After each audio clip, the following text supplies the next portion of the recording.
9টার পরে machine start দিতে দেখি লাইনে টোটাল গ্যাস নেই, টোটাল বন্ধ। এই কালকে রাতে 9টা থেকে এখন পর্যন্ত বন্ধ অবস্থা আছে। অনেক গাড়ির ড্রাইভার এখানে কষ্ট করতেছে। কালকের সন্ধ্যা 9টা থেকে যারা আসছে এখন পর্যন্ত তারা এখানে বসে আছে, অনেক কষ্ট হচ্ছে আর কি। আমি সকাল 6টা থেকে এই পর্যন্ত পাম্পে আছি। কিছু কিছু ড্রাইভার, আমার আগের কিছু গাড়ি আছে, ওগুলা গতকাল রাত 10টা থেকে পাম্পে বসে রয়েছে, গ্যাস নেই।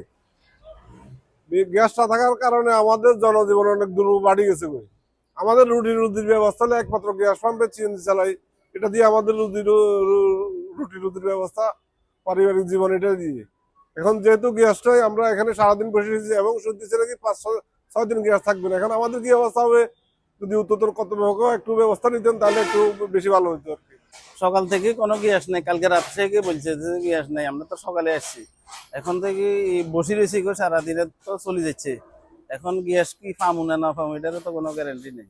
গাড়ি জমা সমস্যা, নিজের গো সমস্যা, নিজের গো ফ্যামিলি আছে না, ফ্যামিলি সমস্যা হইতেছে না, আমরা গাড়ি বন্ধ দেন। নোয়াখালী থেকে আসছি, এখন গ্যাস নাই, এখানে আসছি, আটকা পড়ে গেছি, এখন কি হবে সেটা জানি না।